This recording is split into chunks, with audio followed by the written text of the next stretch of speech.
Good afternoon, everyone. We're here today for oral argument.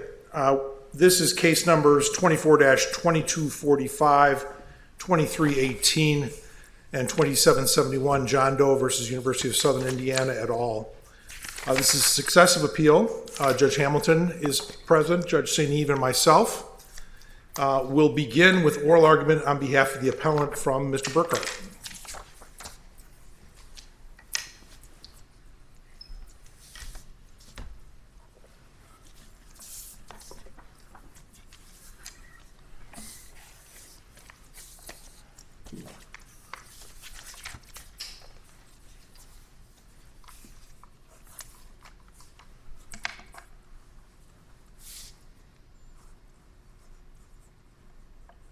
May it please the court. Suppressing material exculpatory evidence, directing the female accuser to lie during the Title IX process, and misrepresenting to John the non-existence of material records is sufficient alone for this court and a reasonable jury to find in John's favor. In addition, the totality of uncontroverted procedural irregularities favoring the female accuser and disfavoring John establishes a reasonable inference of sex discrimination, precluding summary judgment.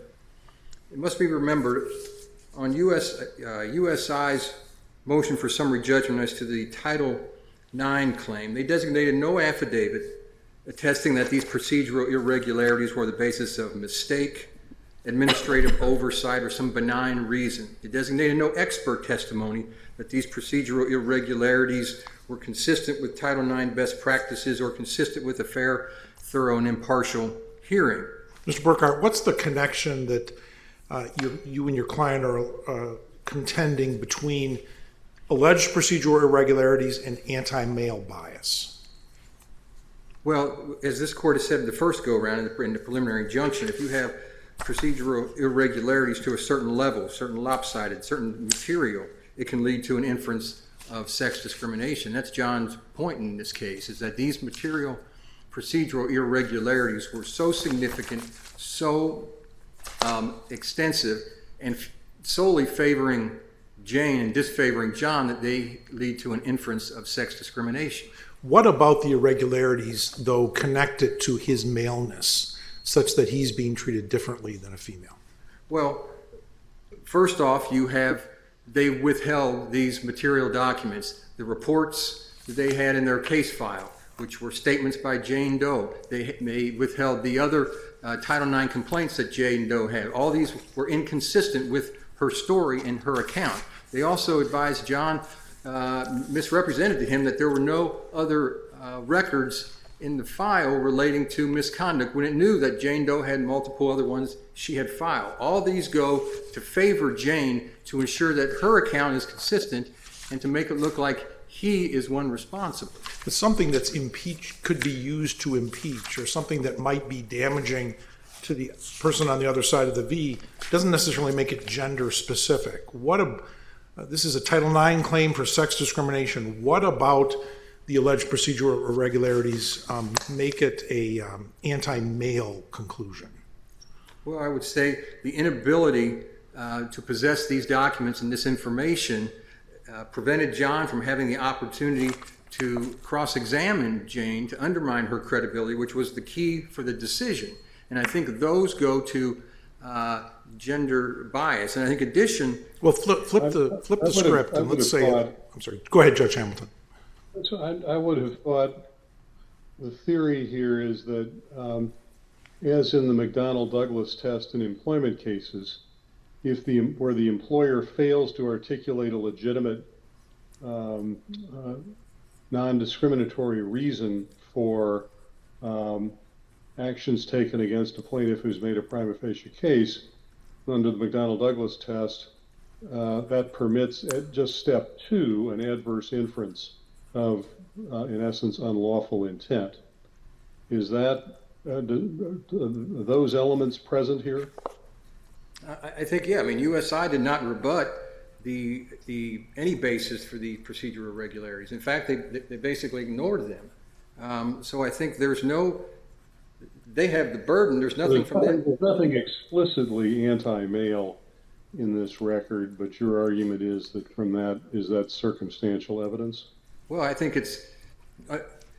there's no reported Title IX case where universities raised its hand and said, I discriminated. So we deal with, is it a reasonable inference? And here, when all the material evidence shows that her account was inconsistent and that was all withheld, the only reasonable basis is that it was based on gender.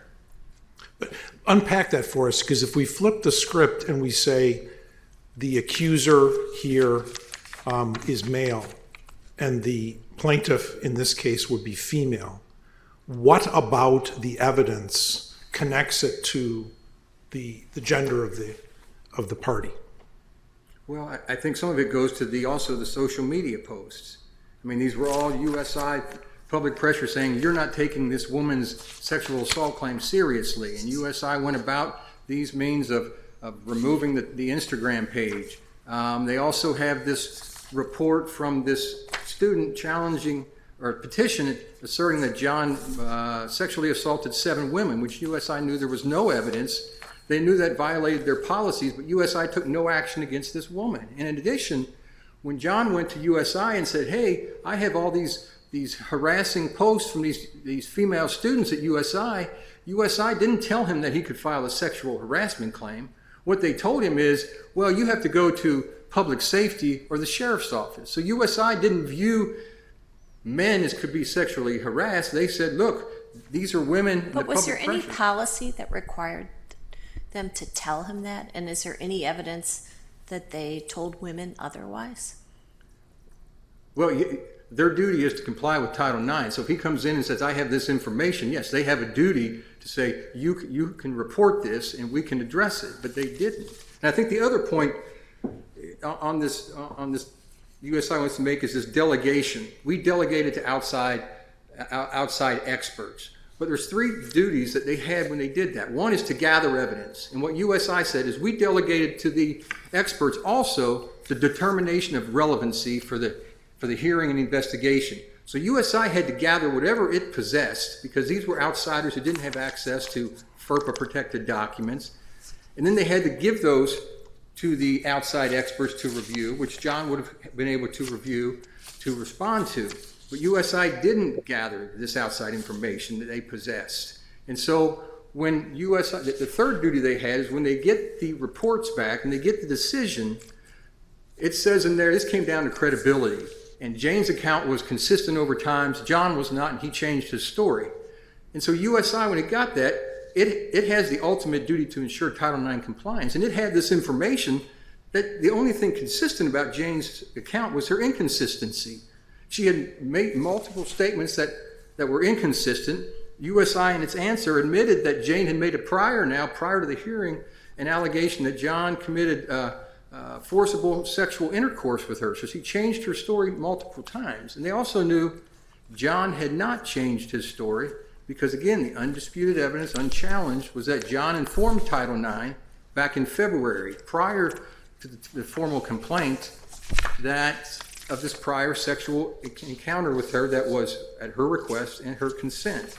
So the university at every stage had the opportunity to take corrective action, but it didn't.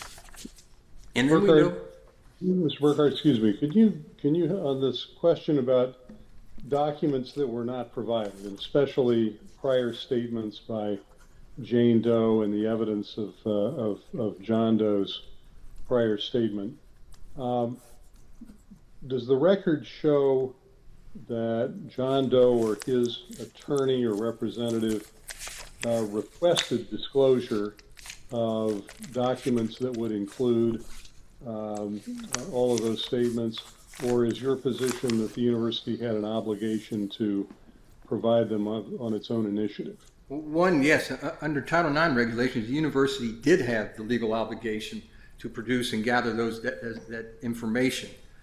Secondly, John did request that information at his March meeting with the Title IX personnel, and that's when he asked if there were any other reports against him. And USI told him no, there were no other reports. So when he did ask, they misrepresented.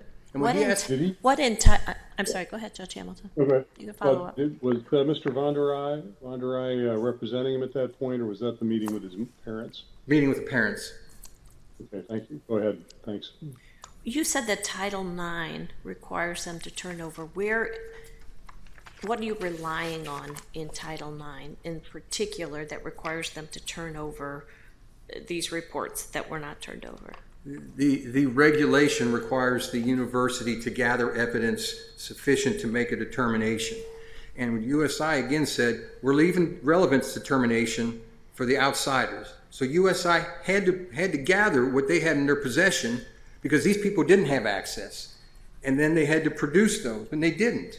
They withheld them. So your argument is that the regulation that talks about gathering also imposes a turnover. Absolutely. I mean, how else can you have a Title IX hearing that's fair, thorough, and impartial if the university doesn't turn over what it possesses? And I'd like to make a comment about the expungement, the district court. What the district court has said that even if John shows sex discrimination, Title IX does not allow for expungement of vacating the discriminatory decision or expunging educational records of that.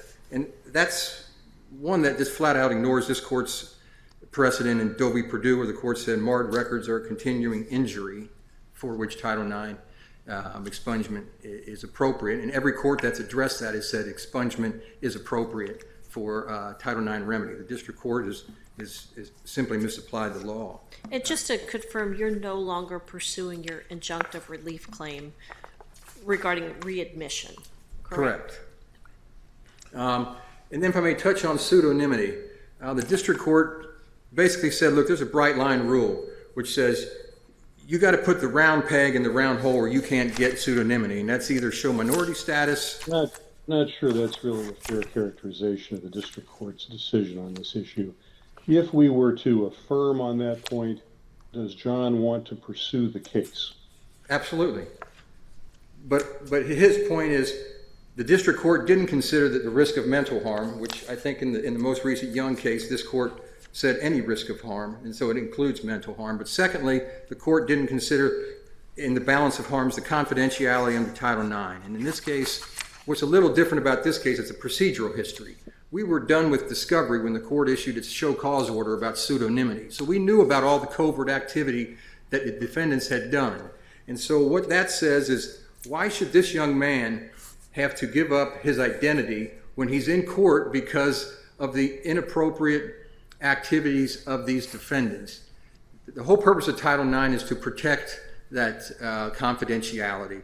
And additionally, there were direct social media posts prior to the Title IX hearing. When the Title IX hearing started, Jane Doe and her roommate were told it's confidential, you can't do anything or you face repercussions.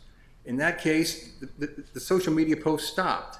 Now the district or the magistrate said, well, these are 2 years old, so if you remove pseudonymity, we're not sure they're going to restart. And that's right. We don't have a crystal ball, but what we do have is the past, which is a good indicator of the future. And here, this young man had a risk of physical harm, clearly particularized to him and his mother. He suffered mental harm from this. We had the evidence that he was suicidal. USI knew. Our court hasn't recognized the mental harm component. I take it you're asking that we do recognize the mental harm component. I would say this court's decision in Young most recently this year, what it said is a substantial risk of harm. It didn't say physical harm, and I think that recognizes what's the difference between physical harm and mental harm. I mean, we know today that mental harm of these young kids is just as great as physical harm. I can't imagine the court had this distinction that, look, we're only talking about physical harm.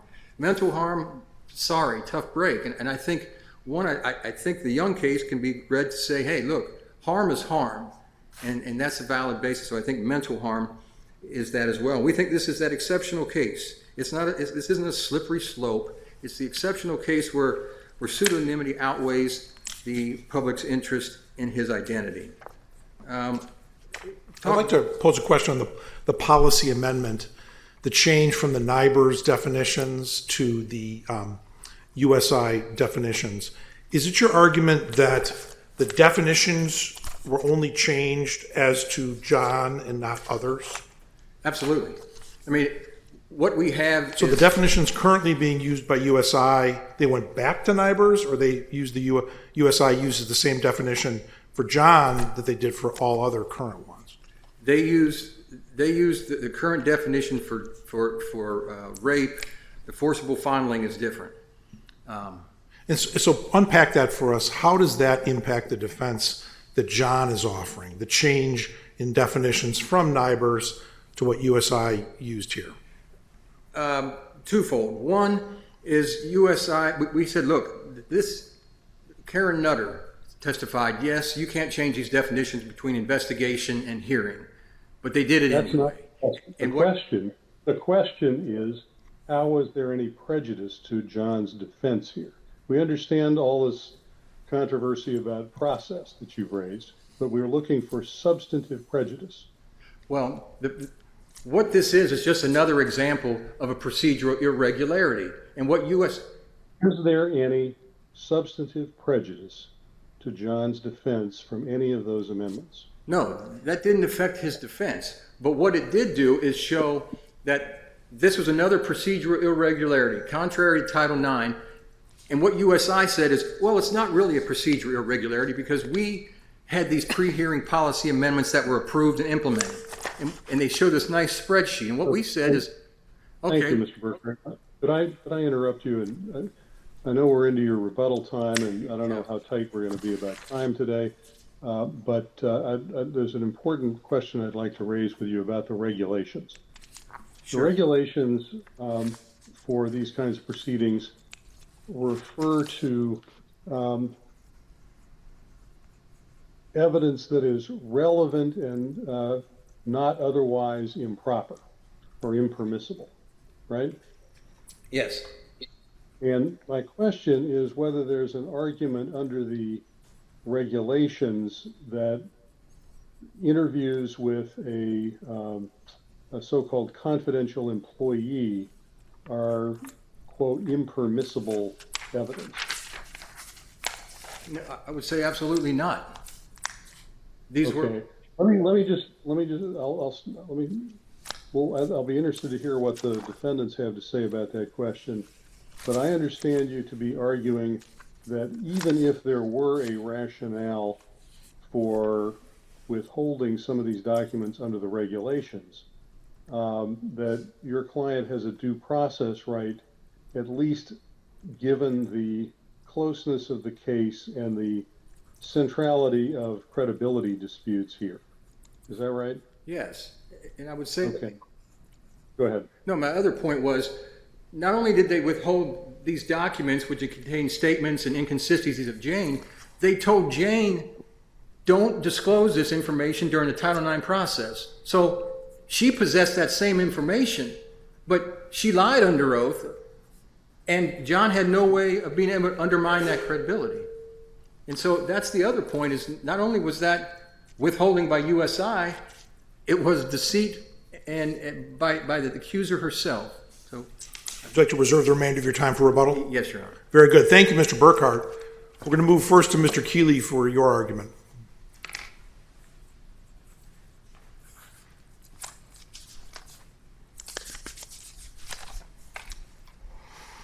Thank you, Your Honor. William Keeley for the defendants, University of Southern Indiana, Beth Devonshire, and Damian Doss. The court has seen this case before. This panel has seen this case before. And when this panel looked at this case before, the court described the fulcrum question as whether the university discriminated against John on the basis of his sex in Mr. suspending. Keeley, Yes. 3 years ago, when we looked at this case looked very, very different, at least in my view, where we were presented with a decision by a panel that made a credibility decision, and where Jane's accounts were consistent, John seemed to be inconsistent, and these documents that have surfaced in the meantime seem to me, at least, to have offered an opportunity for John to, as I think the phrase is, flip the script. They show inconsistency on her part, or at least grounds for impeachment. And there's evidence from John that the dramatic change in his story was in fact not a change in his story. Could you focus on those documents? Certainly, Your Honor. First, To how it was and why they were not disclosed to the panel or the investigator or to the parties. we're talking primarily about one document in particular, which was a prior report by Jane of a prior fingering incident involving John. And that prior report by Jane, she did not pursue as a Title IX allegation, and the report simply went into the archive as a dormant report. And Importantly, she said that happened in October when they first met. that's correct, which is different than what John testified at the panel hearing, which was Right. a few weeks before November A week 13th. before. He said a week before. A He week said before. a week before. And Not then on the, we also have the reports of those initial interviews with the Title IX staff that both Jane and John had. yes. And those interviews involved the then Title IX coordinator, Carrie Lynn, who the plaintiff chose never to depose, never to elicit any evidence from her as to whether she considered those documents to be relevant to Investigator Peterson's work, whether she remembered those documents in any particular detail. And so when it came at the summary judgment stage with the plaintiff's burden of production, the plaintiff came forward with no evidence whatsoever to explain whether those documents were simply overlooked or whether Ms. Lynn was waiting for Investigator Peterson to request them or whatever other state of mind. How is the failure to disclose those consistent with the Title IX regulations, if at all? The regulations require that the investigation gather the documents that are sufficient for the investigation. And It says that the decision maker is entitled to all relevant and not impermissible evidence, right? yes, and those, first, the document as to the prior report was simply not the incident that was under investigation. It was a different incident. It was sexual history evidence that John said to the investigator didn't exist, wasn't worth looking into. He said, there's nothing there. You don't need to look at that. All we ever did was kiss. Did John say that? Yes, he did. And how complete was the question? Very complete. It's very conspicuous in Investigator Peterson's report. Okay. That's Demetrius Peterson? Yes. So John himself steered the investigation away from sexual history evidence. I understand that point, but I'm still very troubled by let's worry not so much about that buried report as about the interviews concerning the November 14 incident, which seemed to me to provide a good deal of impeachment potential if they were provided. If John had argued at summary judgment how they would have been useful as impeachment, the summary judgment record would speak to that. But in fact, we'll recall that his contention at the panel hearing was that he was never in Jane's bed at all, that she was mistaking the night in question, November 13th, for a prior non-drunken encounter on an earlier date. So the consistency of the detail of her recollection as an extremely intoxicated individual during this encounter was not central to the panel's process. I beg your pardon? What was not central? Jane's own recollection, when this court decided this case in 2022, the court spotlighted that the panel relied on the eyewitness testimony of the roommate as to John being in her bed, and the fact that the day after, Jane told her roommate about John's conduct. Although she didn't tell the roommate at that time that it was without consent, and the account given to the Title IX folks in February of 2021 seems to be missing an awful lot of material that would have seemed central and would have been pretty good grounds for impeaching cross-examination. If we just take as an assumption that there was more impeachment available to John than he used at the hearing, the question remains for a Title IX anti-male bias allegation, whether Title IX Coordinator Lynn withheld, concealed, in John's word, those documents to somehow hobble Investigator Peterson's work and hobble the panel's work. And there is no evidence that makes that anything other than a sheer speculation.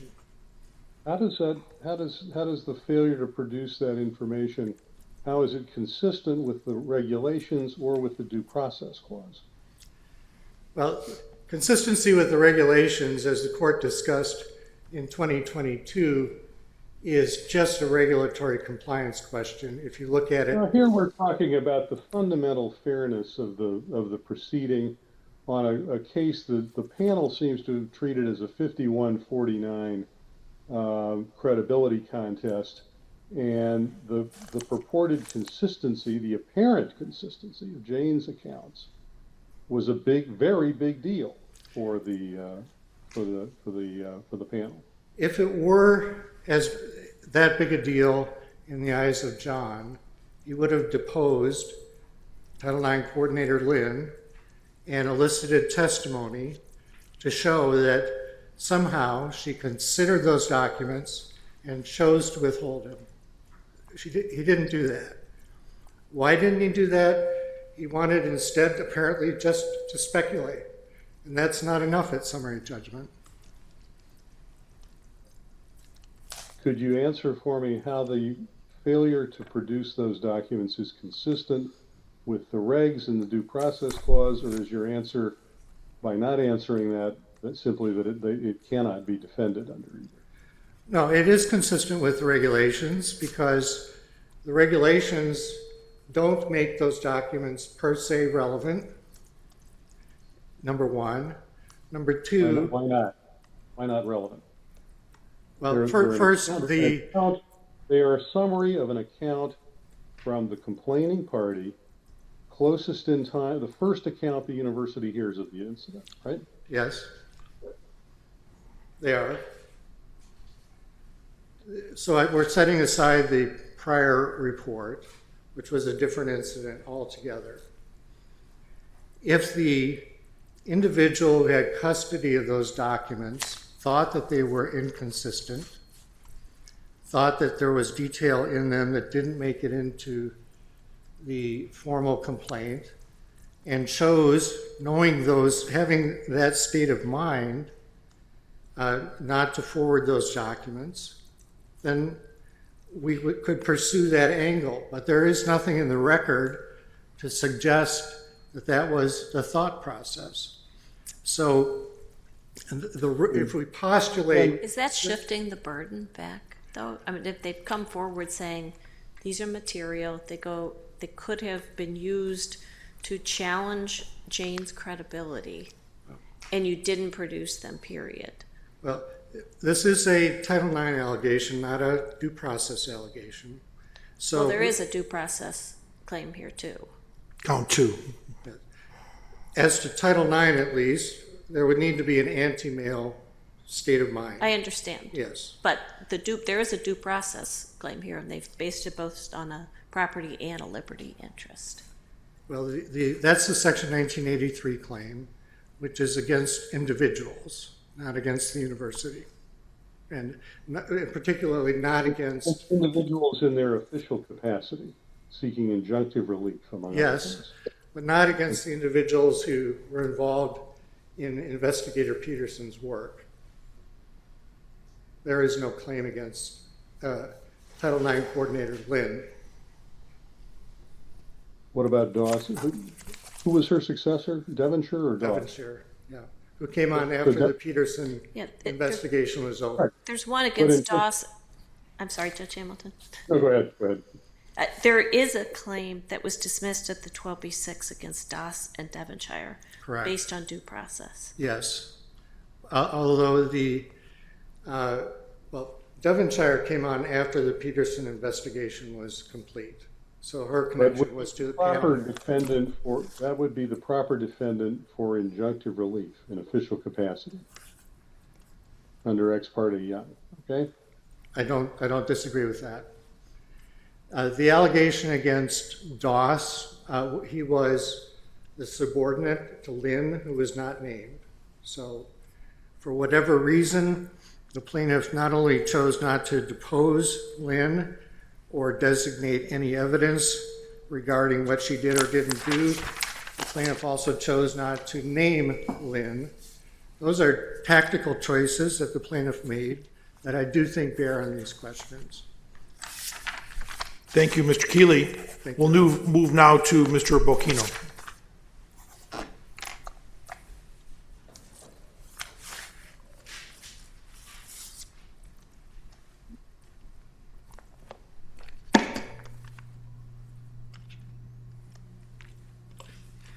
Good afternoon, Your Honors. Andrew Bocchino on behalf of the appellees, Grand River Solutions, Inc., and Karen Nutter. May it please the Court. I think it makes sense to start with the pseudonym issue. There's been a lot of talk of the merits, but I'd like to make sure that we run down the pseudonym issue. And of course, if Your Honors have any questions about the merits against these appellees, I'll be happy to answer those. I do, but do you think the district judge or the magistrate judge rather abused his discretion in 2021 in granting pseudonymous status?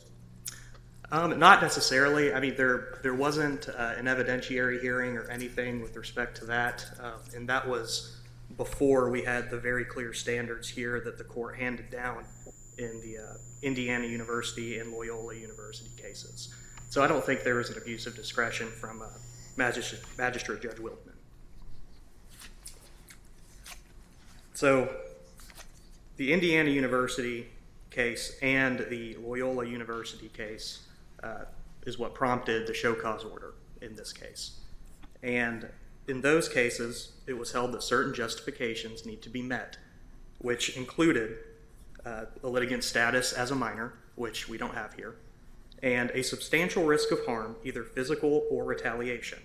And these are going to be looked through the lens of what the court has called a balancing test. And that is weighing the balancing of harms and interests between the need to proceed with pseudonymity and the strong federal policy for years that one needs to litigate in the federal courts publicly.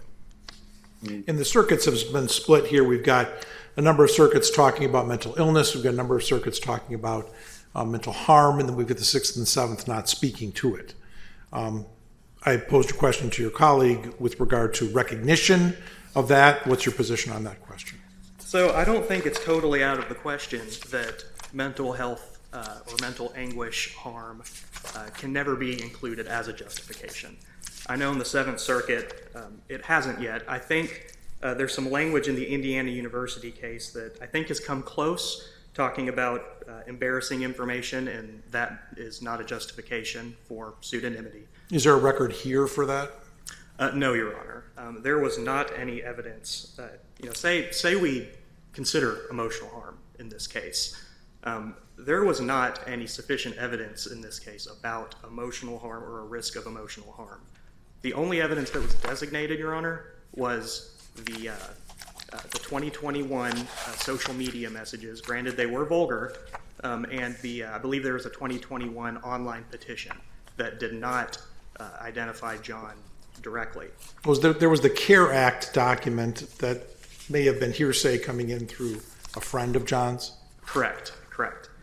And if we were to take all of those, they were all recognized and weighed by the district court. And so we have to remember that this is also an abuse of discretion standard. And under an abuse of discretion, the court needs to weigh the evidence and apply the law. And that's what happened here.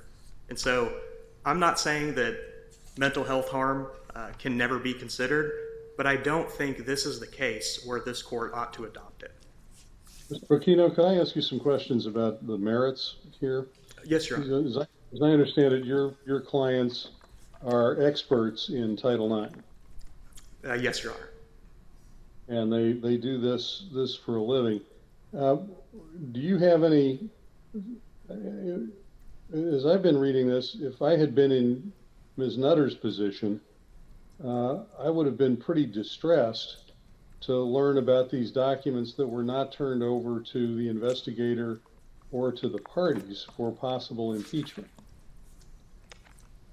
What are your thoughts about that problem?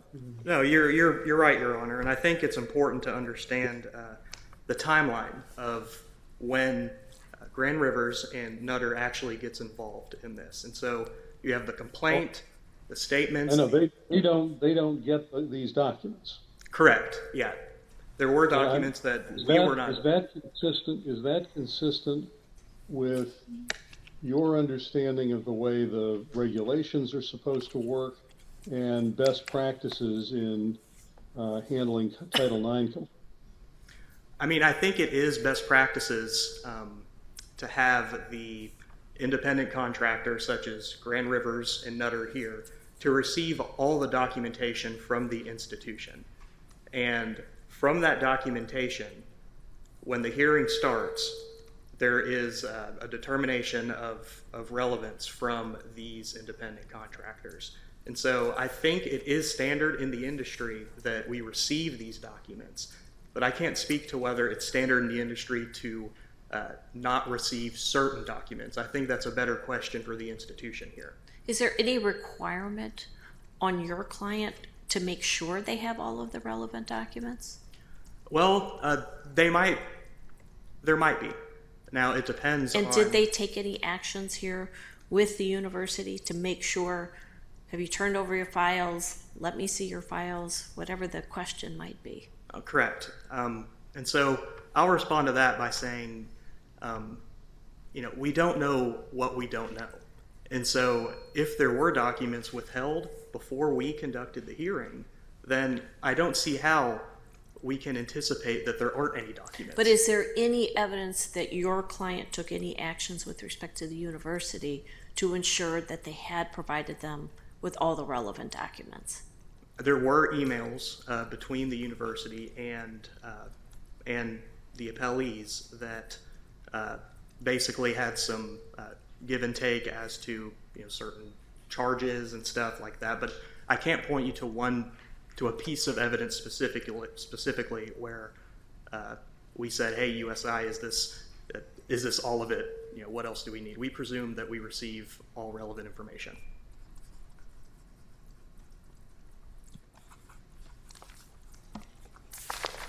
Anything further, Mr. Bocchino? No, nothing, Your Honor. Thank you, Mr. Bocchino. We'll move now, Mr. Hoffman, to you for oral argument.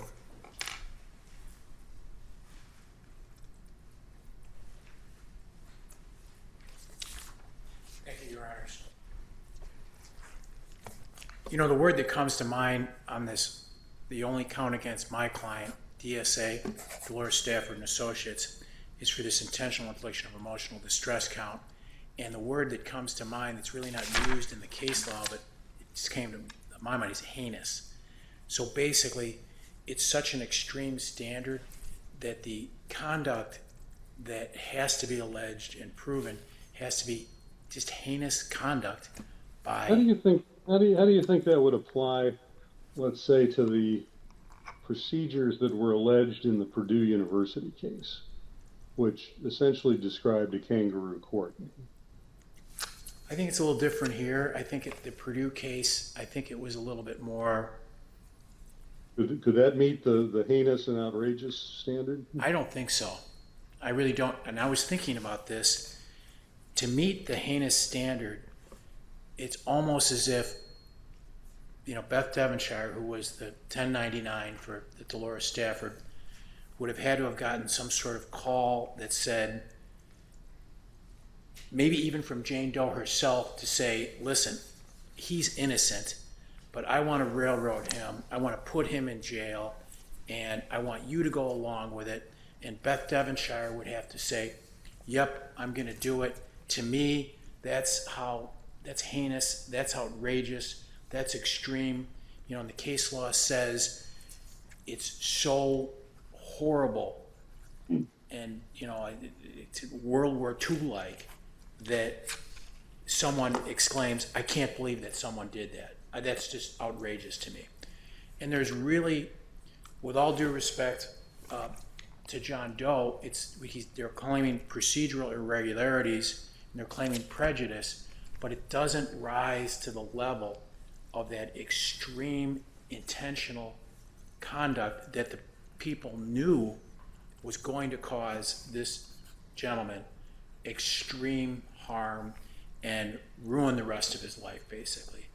It's just, and Beth Devonshire especially is removed from this. The panel seems to be really concerned about the withholding of the evidence, but the investigation was done by the time Beth got involved in the case. And whereas Ms. Stafford, the owner of DSA, says, I stand behind my people, she's even more removed from it. But it's just a situation where, everything is unfortunate about this case, but it's not to that level that the case law demands, that's just so far out there to mean that the judge was wrong on a 12b-6 not to exclude my client from the case. It's just, it's a really, really, really high bar, maybe the highest possible bar you can get in civil litigation. And it's just a question of, yes, there's irregularities that the panel's discussing, but was any of this, especially as to Beth Devonshire and her principal, if you will, DSA, that you can say is just cry out in outrage as to what they did, and it's just simply not there, Your Honors. Thank you, Mr. Hoffman. Thank you. Mr. Burkhart, we'll move back to you for rebuttal. We'll increase your time to 4 minutes.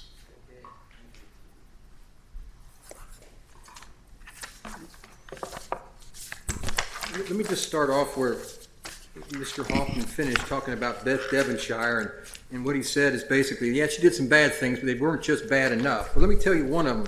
On June 11th, as USI admitted, Jane Doe gave her investigative response, which said, I'm not making any charge of non-consensual kissing. I'm not making that. On July 26th, Beth Devonshire, without ever talking to Jane Doe, comes up with this new violation that she gives a week before the hearing. One of the new charges, non-consensual kissing. So she manufactured this charge right before the hearing. And what else did she do? She changed this definition to rape.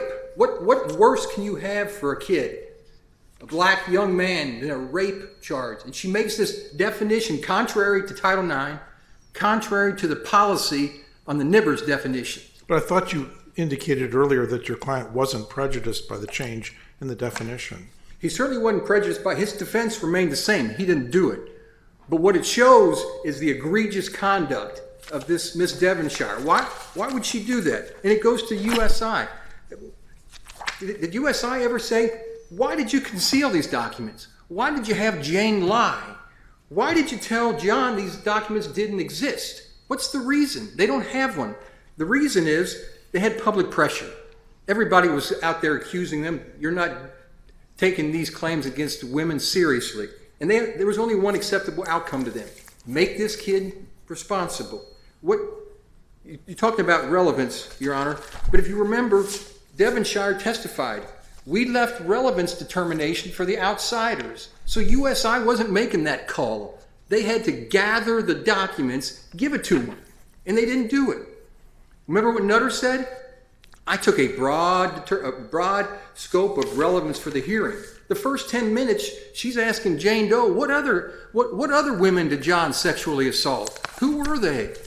All this hearsay, but she said, that's relevant. Okay. guess what? All these reports fit right in there because what they showed is it was Jane who was inconsistent. Remember what Nutter said also? She said these records, and Devonshire said this too, these records should have been produced because they showed inconsistency in Jane's account. They showed and affected her credibility. And so, what more could John show to support an inference of gender bias? The only thing he could have shown, besides a university lying, concealing, suppressing, is that the president stood up and said, "You got me. We discriminated on the basis of sex." And there's not a single reported case where a university has ever admitted to sex discrimination. That's why we look at, is there an inference? And guess what? This is summary judgment. It's a USI's motion.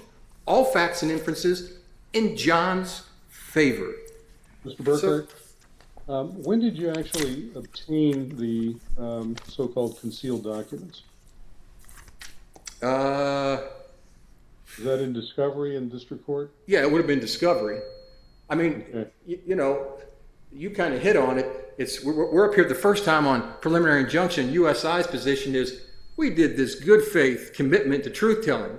You kind of got a duty of candor to the court. Maybe this court would have been interested to know that they suppressed evidence, that they told Jane to lie, that they misrepresented to John, but they didn't. And they're here today blaming John again. It's his fault that USI concealed records. It's his fault that they told her to lie. Ms. On the Burkhart, I know IID this isn't in the record, but what is John doing today? Did he go back and complete college? It's in the record where he applied for another school, but when it came time, when he had to fill out, have you been determined, it was basically a disciplinary disclosure. So he would have had to disclose that he had a Title IX rape determination. Did he apply anywhere else? No. Okay. If I may, with the indulgence of my colleagues, on this intentional infliction of emotional distress claim, did John file a timely notice of tort claim under the Indiana Tort Claims Act? Yes. We believe it was timely filed. And When?